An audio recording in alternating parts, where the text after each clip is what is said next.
All right, welcome to everyone, and especially welcome to our guests. I see several folks from Mechanical Mustaches here tonight, which is wonderful. Thank you for joining us. Um, Tonight, we're excited to have. Usually, I start these sessions by saying, "Oh, some of you have seen this 3 times, and this is your fourth time," and help others develop their understanding who this is new to. This week, this is new to all of us. So this is a brand new professional skills workshop session on workspace improvement that Jesse's going to be facilitating this evening. That said, in our breakout rooms, which we will have a couple, still be mindful of our best practices for effective breakout rooms in terms of providing space for everyone to share their ideas and encouraging each other one to share their ideas. Um, Jesse will make it very clear who will share their ideas when we get to the whole team discussion, which is fantastic.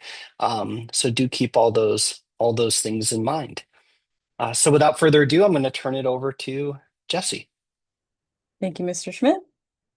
Um, so yeah, we've got our Zoom names set, and I wanted to quickly shout out Ethan, one of our new mentors, who stepped up and was there to let me bounce ideas off of. So it was really cool.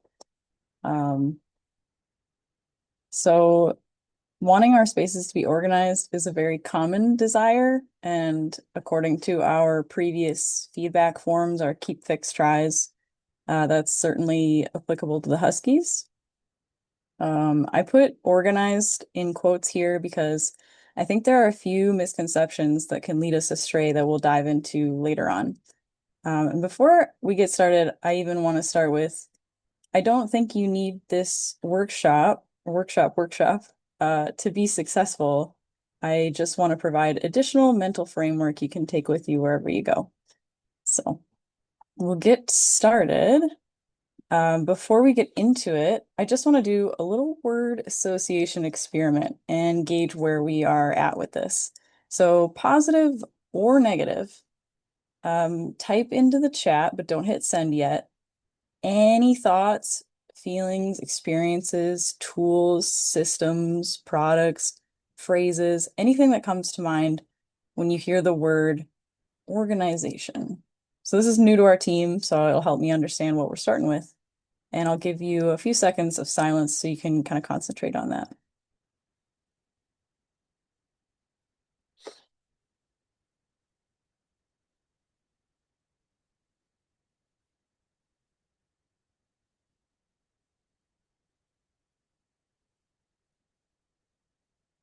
All right.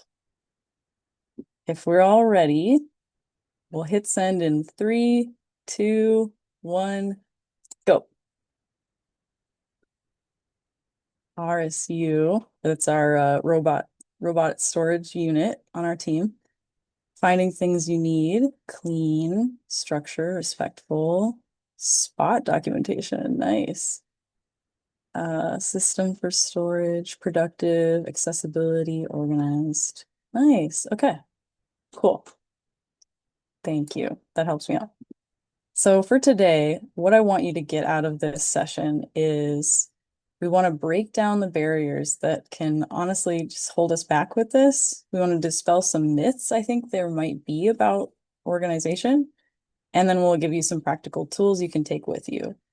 My goal is actually not to just make you all professional organizers or see like really dramatic before and afters everywhere you go, although you should take pictures every time you do something to a space. It's really cool. I just want to rewrite your attitude towards this topic and change how you view the space around you and give you power to improve it in meaningful ways. And not all these tools are applicable in all situations. And I'm certainly not a professional in this, but it's been something I've cared a lot about in every shop space I've worked in, which is quite a few. Okay. And for how we'll organize this organization workshop, we'll start with why this matters, and we'll get through some of the myths, give you those tips, and if there's time, we'll do a quick how this can apply to digital organization. Okay, why? Why is this worth my precious energy and thought? We're going to jump into a breakout right away. So before we do, I'm going to have you imagine yourself in each of these spaces. picture yourself stepping into those rooms. Imagine asking someone, where's this tool or that part? Do we have any of this supply? How fast can you make that?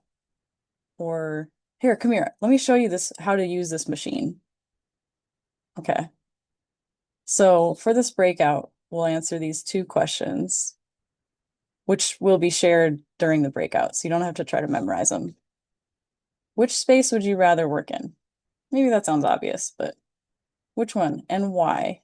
And then companies spend actually a lot of time and money on this. Why do they do that? Like, why is it worth their money? So when we come back, either in the chat or by raising a hand, student with the first name that's first in the alphabet will have to share. So it has to be a student and it has to be the first one.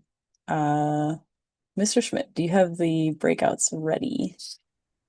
I do. So these breakouts are going to be 3 minutes in the timer, and then you'll have 1 more minute to wrap up your discussion before you're brought back into our main Zoom room. So, And I purposely didn't give a lot of time, so you have to work together to work quickly. All right. Yep. Whenever you're ready. all right. All right. I'm going to open the rooms. Here we go. All right. Welcome back, everyone. Welcome. Okay. So each group that the person that's supposed to go ahead and either put some answers in the chat for question one, and or you can raise your hand and share out.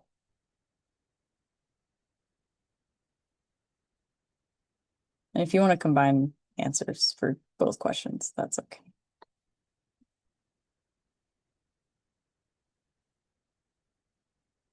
I should see 7.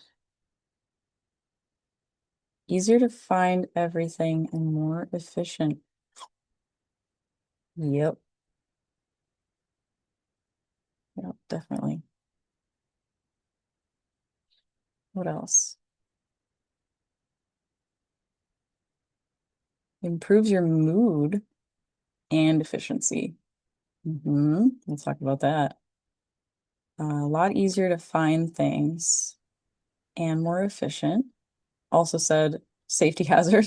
Yes, definitely. Talk about that too. Anyone else?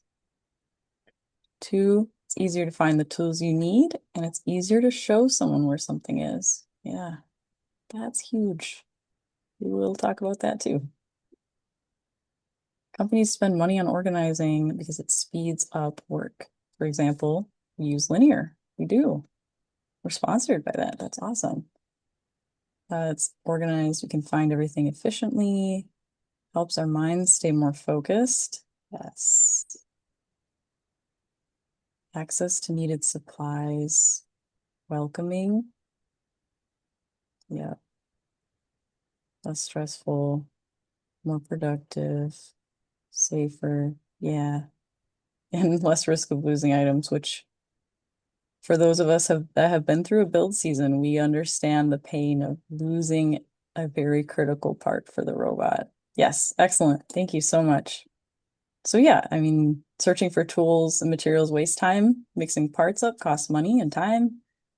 Even taking more steps to reach something takes more time.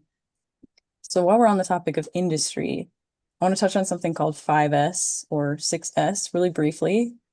Really briefly because I think it's very intuitive and I think you'll pick it up quickly, and it's very high level, and we'll have to get into more of how you do those things. So this is something that originated in Japan in the 1950s as a way to improve their workplace efficiency, just like we're saying. So it started at 5S, but soon safety was added. And if we had more time, this would be a great study on sources of influence. So there's a bunch of them at play here. So sort is just removing unnecessary items. Straighten is organizing those items and labeling them. Shine is keeping it clean. Standardize is more the day-to-day of how we use the space, and sustain is more of an ongoing, less frequent activities to improve the space. And then, of course, safety is making sure everyone has access to the personal protective equipment they use and a great culture of safety awareness. So, for us, I want to get into what an organized space is and isn't. Um, so I want to make sure we have the right frame of mind for approaching workspace improvement, because I think it's easy to think, like we were looking at space number one, it's easy to shame someone for having a space looking like that, or trying to make something look perfect rather than functional, trying to achieve some kind of aesthetic. We'll define minimalism later, and it's not an aesthetic. It's not about never making a mess. It's about being free to make a mess and know how to quickly put it back. It's not that it's some crazy rigid system that's really hard to maintain. It takes a lot of extra work. And it's not about trying to fit as much stuff as possible into a space. So we're hoping to get out of it. I'm kind of going backwards, that everyone can find what they need. We've said a lot of these. We're not wasting time on clutter. It's not as much work. We get to be creative in our space. We can engage new members more easily. It feels more under control and it's easier to focus, just like all of you said. So why does this matter for the Huskies? We'll go really briefly over our goals. So actually, I'll just go ahead and pop these all up for the sake of time, but we want everyone to be able to find everything they need. We want it to be easy to collaborate. Our environment needs to help us achieve our goals. We want it to be easy to train new members. And of course, we need our tools and our space to help us produce the quality work we're looking for on our robot.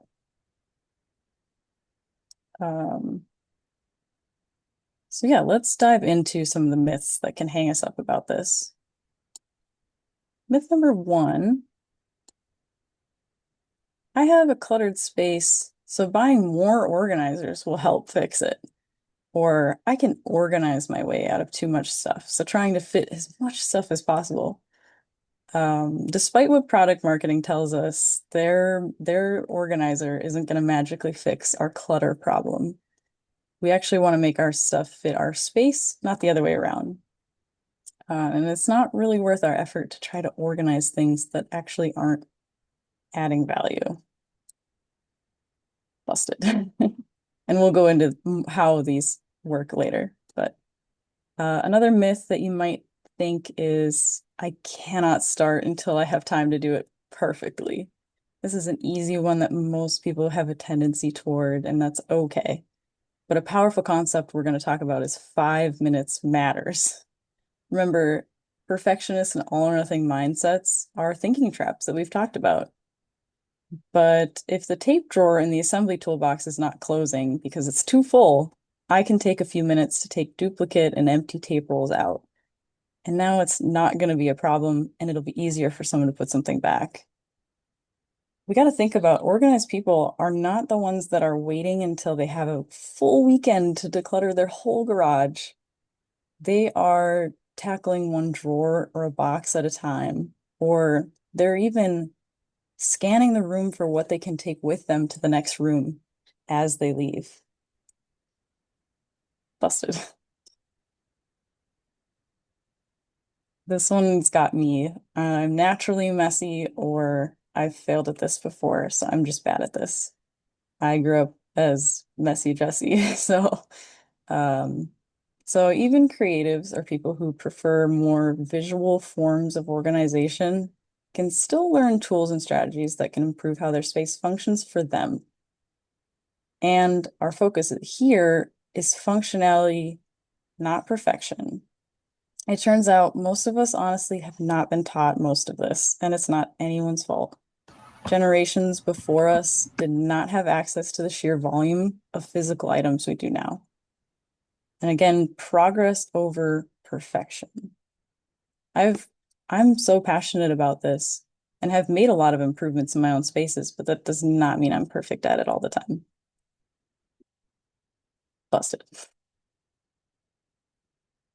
Decluttering organizing is easy. I can do it all in one day. This one's about how social media makes this look so easy. They just snap their finger and they're done and it looks perfect. But there's actually something called decision fatigue. So when you are trying to declutter or organize, it's actually a really mentally tasking process. It involves intense forethought, planning, problem solving, brainstorming. So, and on top of that, this session's only geared toward a public space where things aren't very sentimental, but it gets even more difficult if you've spent money on it or your relative gave it to you. And there's more strategies for that, but we just won't be covering them today. Listed. All right, let's get into the fun, the steps and the tips. How do we actually solve these problems? I've broken this out into tips related to decluttering, organizing, or you can also call it categorizing, labeling or signaling, and habits or processes.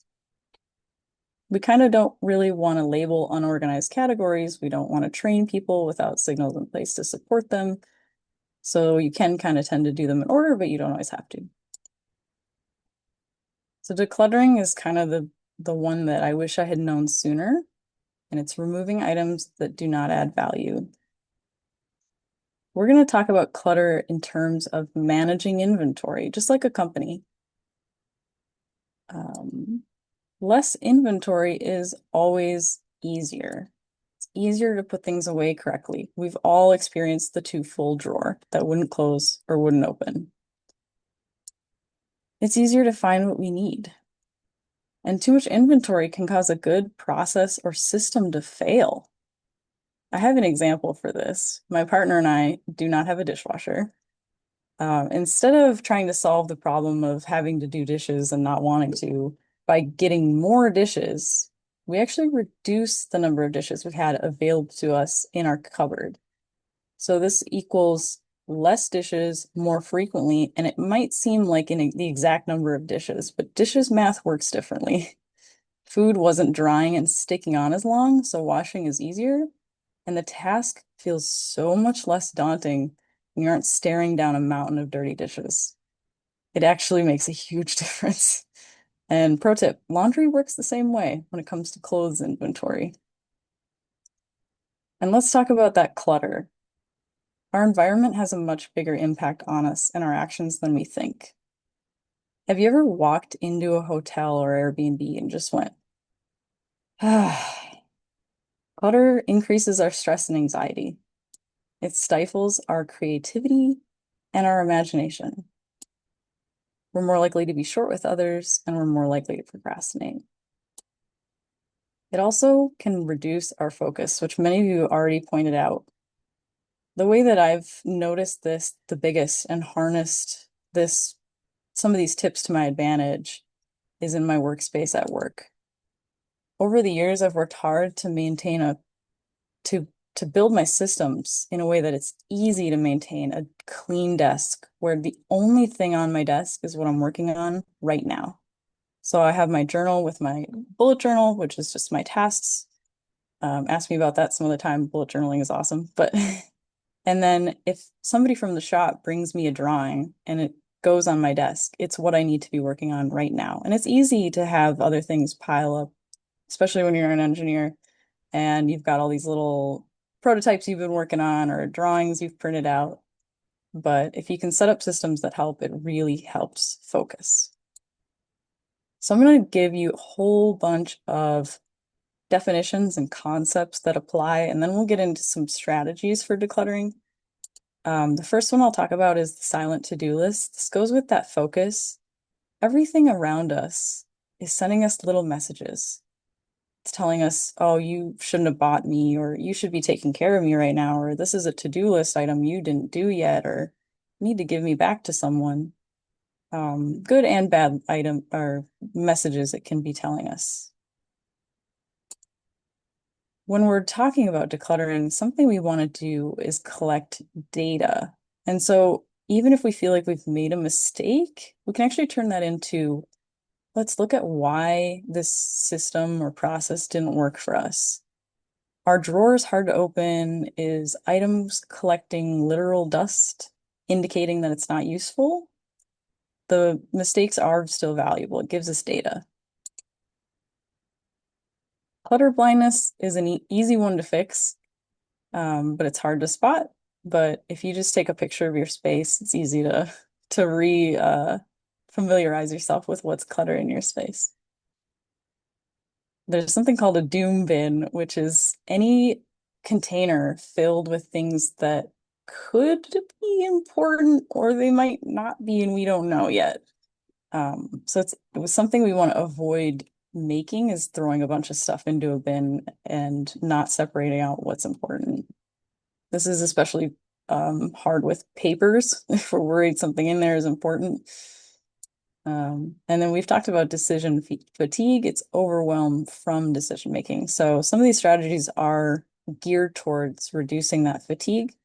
And honestly, just taking breaks is amazing. And we can come back to it another time and we'll feel fresher. And then ogres are like decluttering, best done in layers. So we generally want to remove the easiest clutter layer first and then go through it again later. You will not be able to remove all the clutter until you've had time to collect data after each layer. Some common decluttering mistakes that can happen. We've often, maybe, I don't know, maybe it's just me, but the idea of decluttering meant you pull everything out of the closet and you make a huge mess. There's actually strategies you can use to avoid this. Sometimes it does make sense to do it, but like we've said, we probably don't want to be buying containers until we've actually decluttered this stuff. We might end up with more containers because we've emptied a bunch of them that we already had. Stuff shuffling is the one I struggle with. It's when you have the best intentions of decluttering and then you end up making little piles and you distribute those piles and don't actually get anything out of your space and you haven't actually moved forward. Sometimes you can have great intentions but end up getting rid of things just for the sake of it. And especially with our program, we really want to avoid this. Some things have really long lead times or go out of stock and they're really special and maybe you're just not aware of what it's for. We don't want to start with hardware. We want to start with the easy stuff, and we'll talk more about that. And we don't want to throw everything in a doom bin. So let's talk about a real method that doesn't have us taking everything out of a space and making a big mess. So this method is something that you should be able to stop at any time. You could get interrupted anywhere, and the space is never worse off. It's only better. So the first step is look for trash. And again, like we're saying a couple times, start with the easy stuff. Decision fatigue is real. So start with the most visible mess and start in the most high traffic area where it's going to pay off the best for you and you can get a quick win. Do the easy stuff. Is there anything here that's got an established home somewhere else, but it's just not there for whatever reason? And instead of making a pile saying, oh, I'll take it there later when I'm done, take it there now. That's part of the no mess method. Anything that's easy to donate. This might be more applicable at home, but we do sometimes donate to other teams in the shop as well. So anything that's like, oh yeah, we're never going to use that again. It doesn't fit our today way of working. Let's let it go. Then we get into some decluttering questions. And the first one is probably one of my favorite questions to ask is where would I look for this first? Where would I look for this first? We're not asking, where should I put this? We're flipping it. We want to know what our gut instinct tells us. And we'll bring that one up again, and if I needed this, would I even know that I had it? If your answer is no, think like maybe I could be resourceful and use something else. Maybe I don't need this too. And then once we have decluttered out those obvious things, we look at the space we have. We consolidate down what we have into something called the container concept. So we're using the container, and it doesn't have to be a plastic container. It can be a shelf space. It can be a drawer. And we want to use that to tell us how much we should keep. Sometimes we'll decide how much to keep based on a quantity of something, like a number of tools, because we have a certain size of team. But sometimes we can use the container to help us decide what we should keep. There's another method called reverse decluttering that can also be a mindset shift and help us identify what to let go of. Again, it's all about reducing decision fatigue and making it easier to decide. So in this method, think about a sculptor revealing a marble statue from stone.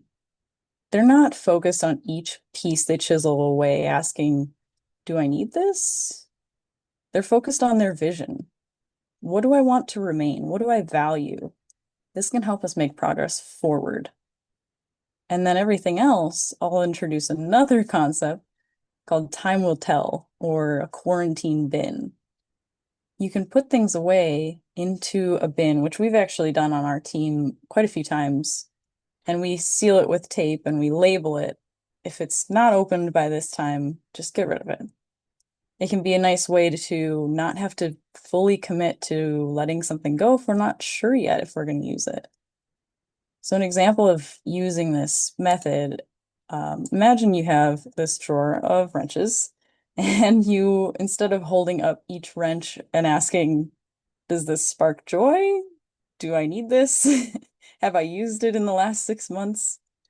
It might be easier to grab out a full set of each size of wrench and put the other ones in a time will tell bin. And something I'll note with this is just because something's a toolbox doesn't mean all our tools have to be kept in that high priority space. We can store some somewhere else if we're not sure we're using it right now. This is also a great one for if you want to work on your closet. You can just grab your latest load of laundry, and that's probably what you're actually wearing day to day, and the rest can probably be put away for a time being until you see if you want to grab something out. And some common hangups that might get us on, say, organization day is like, I don't know what this is for. Maybe you can ask a knowledgeable person on the team. Maybe you can use like a picture search function. If you're not sure if we'll need it next year, there's that time will tell bin. Sometimes we get hung up on like, well, this is a useful tool. But sometimes it's not a useful tool for us. Maybe it doesn't serve us, or maybe it doesn't serve our way of working today. And if it's something that needs to be fixed, we have to get real and ask ourselves, is it going to get fixed? Is it more valuable to us to replace it or let it go? But we can help you with that, answering those questions. And I really want to emphasize for all of these, if it's really hanging you up, then maybe just let it move on and keep making progress somewhere else. Don't get too hung up on it. That's all of these are about continuing to make progress. All right, let's jump into the organizing side once you've decluttered everything that you don't use anymore. And this is noticeably saying in an accessible way, not a logical way. Sometimes the most logical solution isn't the most accessible. Also, organizing is never done. Unfortunately, we can't get organized and have it stay that way forever. So when we were trying to decide, where does this go? Again, ask yourself, where would I look for this first? In fact, sometimes it's a great idea to ask someone who's not as familiar with the team, where would they look for it? Because then you can get an insight into natural human instinct. There's also a concept called point of use, which is trying to store items close to where they will be used. An example of this is, do you have a coffee maker that you would keep all the coffee supplies in the cabinet closest to that one? And how is this space used? Get familiar with the space, understand how people are using it. Is there any barrier you can remove? So all of these tools are going to be to accomplish these goals. One of those is categorizing or putting like with like. And Cast from Clutterbug has kind of broken out people's styles when it comes to how they want to categorize things. So once we figured out where in the space it goes, we can decide how we want to break it down. There's macro and micro organizing and visual and hidden. So visual is, as it sounds, you can see all the different items easily. Hidden is, as it sounds, everything's put away, it's in cabinets, it's in drawers. Macro is broad categories, like are you putting all the medicine in a basket? Or micro would be, I'm going to separate out the cold and flu from sore throat, from everything else.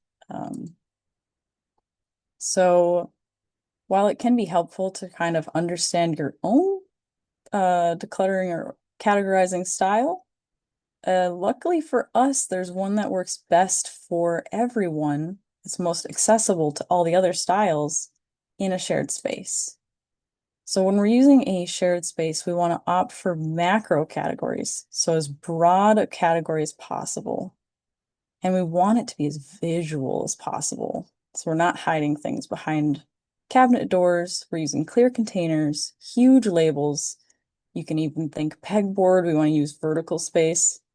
And it's as easy as possible to find and easy as possible to put away. You can even think of not putting lids on containers to make it as easy as possible. So we'll give ourselves some examples of this. And this is all coming down to friction, which is physical barriers to the item storage. So how likely is someone to put something away in this bin when there's stuff in front of it? Or the picture on top, there's bins on top of bins. Everyone's going to try to take the path of least resistance, especially if we're in a hurry. And this is something we've actually improved in our space. Now there are shelves for each bin size, so you don't need to unpile and then pile. And you'll notice these shelves are really deep and we're not using the space behind the bins. And that's valuable to us to not use that space. We might lose things back there and it's harder for people to use. It's more friction. And again, we're actually using vertical space really well here. And this picture might seem a little extreme, and this drawer has since been cleaned up quite a bit. But I think we can all relate again to the drawer that's hard to open or close. And here's an example of a really clean drawer that lets me give a pro tip that if you have longer and shorter items, if you put the longer items in the back, then you don't have to open the drawer as far and you can still access everything. And that's how much friction we're trying to remove here, is just inches of opening a drawer. This probably rings some sources of influence bells with you all. All right, so we know how to organize things. Let's make sure we can signal to people where things are and where they go. The work of good organization is wasted if it's not labeled. It's an easily forgotten but critically important step. The whole goal with the labeling is saving our energy. Even if you know where something goes, you can save your brain from having to think of that if you're labeling. Less brain power is consumed. Would you rather have your brain worried about this detail or that detail of the part of the robot that we needed to remember and it's critical? Along with that, labeling can be really empowering. It can really help everyone find everything they need by a quick glance. And somebody in a space doesn't have to rely on someone else to know where something goes. And I'll point out too that at the beginning of the meeting, the person taking the tool out or the part might not be the same person that's helping clean up at the end of the day. So we really want to make it as easy as possible. Some examples of this. We want to make it obvious where things go and obvious when something's missing too. So warehouses, not workhouses, warehouses have gotten really good at this. So you can see the huge aisle letters at the ends of the aisles. You can see them from very far away. And then each aisle has everything labeled really clearly. At the bottom, you can see something. The tools are shadow boxed, and this is especially critical in aerospace where you don't want to forget the wrench in the jet engine. It's really easy to see when something's missing or where it goes. And then the last picture is just a little bonus. This was on a toolkit for crimping Ethernet connectors. And every time the person was doing a connector, it was maybe once a year, and they'd have to look up these steps again. So I added the steps right to that bin so it's always with that tool. So next, we'll talk about processes. We have our space all set up. It looks great. How do we use it? Part of this is our culture. Do people take the time to put things away? Do they take the care to not damage our valuable resources? Do we encourage our team members to think of and voice and act on ideas for improving our space? You shouldn't have to be the lead or the organized one to declutter a drawer or add a helpful label. And you want to model the behaviors you want to see. When we're teaching other members, part of your explain step might be explaining how they put things away or where things go. Another aspect of these processes is continuous improvement. Huskies has already built a lot of great examples I can highlight. We do mental and physical cleanup a half hour before meeting end. We prioritize that time. It's worth it to us to make sure we've cleaned everything up and we know where everything is. We add linear tasks when we get ideas for something we can organize. It's really cool.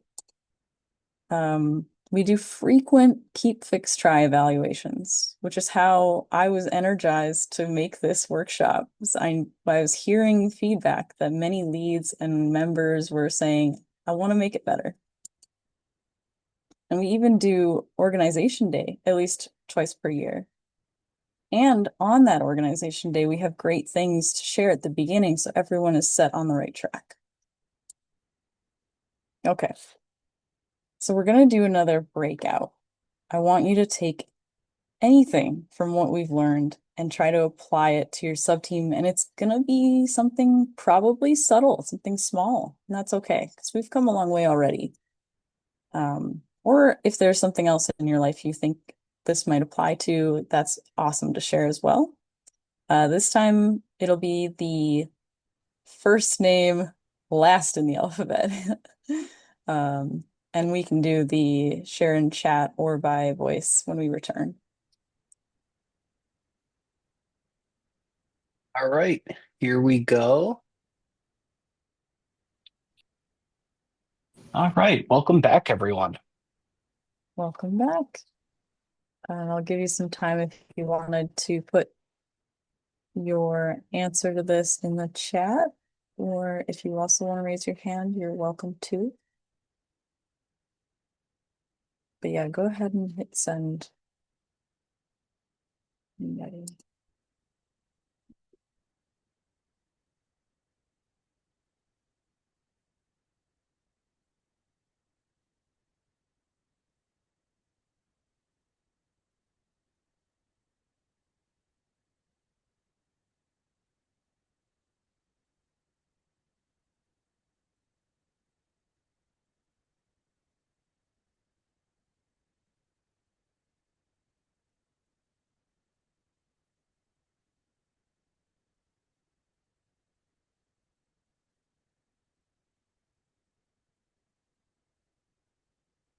So an idea is separating the drill and end mill bits by the material they cut and the size. Yes, having it easy to find them visually. That's awesome. In electrical, oh, that was in CNC, I'm assuming, by the way. In electrical, we numbered, you already did this. That's awesome. Our drawers and all of our tools to know which tools go in which drawer. Ooh. And you oversimplification, or you can, that's applying to like the broad categories of naming your drawers, which is really intuitive. That's awesome. Quarantine bins. Um, yes, less of the extras. Yep, we want to be strategic with our duplicates, definitely. Um, Progress over perfection, like cleaning your room. 5 minutes every day, it won't be that daunting. Yeah, it's awesome. In strategy, we can utilize point of use organize specific files into specific folders. That's awesome. Reduce friction by having pre-programmed data transformer code. I trust you. That sounds really cool. Uh, and the importance of only having around you what you're going to use in that moment or very soon, and remove the clutter in assembly and machining. Yes. Having been on RI Robot in 3 days team, it's easy to lose the tool you were just holding if you've got a bunch of clutter out. Uh, Applies to all sub-teams. Labeling never hurts to be specific. And yeah, that's awesome. Wow. Okay. These are really good. I'm very excited. Cool. All right. Thank you so much. We do have a little time, so I will see how this applies to our digital side of things. I just have a couple little tips. Um, So the first one, the one I'll emphasize the most, is just name your files something that makes sense, and not just makes sense to you, but to other people that haven't been on the team as long, and also that makes sense when you're searching from a higher folder level. So maybe in our folder, if you search KFT, if we weren't careful about labeling things, you have 30 documents that are KFT and you don't know which one is which. So consider adding the date, the time, the category, and avoid acronyms if they aren't obvious. Um, Another option, if you're kind of starting fresh and you're not sure how to break out the folder structure, is following the same structure as your company or your group. So this is something we actually do on the Huskies already, which is great. We have our main folders start with our subteams. So certainly an option you can start with. And then I really want to emphasize the power of an archive folder. I've seen this a lot where people are not ready to delete something, but they also probably aren't ever going to use it again. Um, so if you give them that archive folder, and you can put that in all the subfolders too, wherever you find that there's extra documents kind of hanging out, that'll give people an option. And you can put a one in front of it so it stays at the top if you want. Another sort of data that can tell us when to change things up with digital organization is when say you've got a couple folders at the top, and then you have a whole bunch of loose documents, and you just keep scrolling and scrolling. That might be a good sign that you should add a subfolder. So see if there's anything common about those documents that are hanging out, and give them another folder. And that way somebody can find what they need a little more quickly. And even if you've got a ton of folders, you can maybe say, okay, maybe I need a higher level breakout that will reduce the number of folders in this level. So maybe this is coming more from industry level. Maybe you're all just using the cloud and you never search for anything this way, the old school way, you just search. But these are things that I've found that help a group of people navigate folders. And you don't nearly need to do this when you have, say, a folder of drawings that are listed by part number. So it's already in numeric order and it's easy to search. Or say you've got a pile of photos, you don't really need to break those out unless it's worth it to you, because you can just put those in view, large icon, and you can see them all. So, but it's just some tips. And I'll point out the date modified column is really helpful for this. Imagine if our stuff had a date modified view. So you can look at that and say, okay, we haven't accessed anything in this folder for 3 years. Maybe we can archive it. All right. I know that's been a lot really quickly. I really appreciate it. I'm really excited about this. So we can always talk about this more. And I'll hand it back to Mr. Schmidt to talk about what's coming up next. Thanks, Jesse. So first, a huge thank you to Jesse and Ethan for tonight's professional skills session. It's a lot of work to create one of these, and it's an extra lot of work to create one of these from scratch. So thank you for your efforts. In terms of what's coming up next, we have two more professional skills workshops coming up. Next Monday is Crucial Conversations. This is a perennial workshop that we tweak each year for what we think is most needed. I summarize this as how to have the questions that people tend to avoid in such a way that you strengthen relationships as a result of that conversation. And then the following Monday, November 24th, that's our Crucial Influence. It's built off of the resources by the same Crucial Learning organization. But in several of these sessions so far, we've referred to sources of influence. And so with the Crucial Influence, we'll dive into that in more details. So those are coming up for our next two Mondays. And then we wrap this up just before Thanksgiving. Um, as always, please take a moment either right now or soon before you forget to share feedback on this session or just sessions in general. It doesn't have to just be on this session. We mentors read through all of this every time. We're planning a new year, and it's really, really helpful to see. To help you out, I'm going to paste a link in it in the chat right now, so you can just click on that and have it open in a tab waiting for your feedback. Um, One thing that's super cool, we intentionally scheduled this session today because Husky Robotics is having our annual organization day on Saturday. So in less than a week, you have the opportunity to apply some of the ideas that you learned today, which is super exciting. So we'll have some new resources for you on Saturday as well to help apply these ideas. So thank you again to everyone for coming, and hope to see you all next Monday, folks.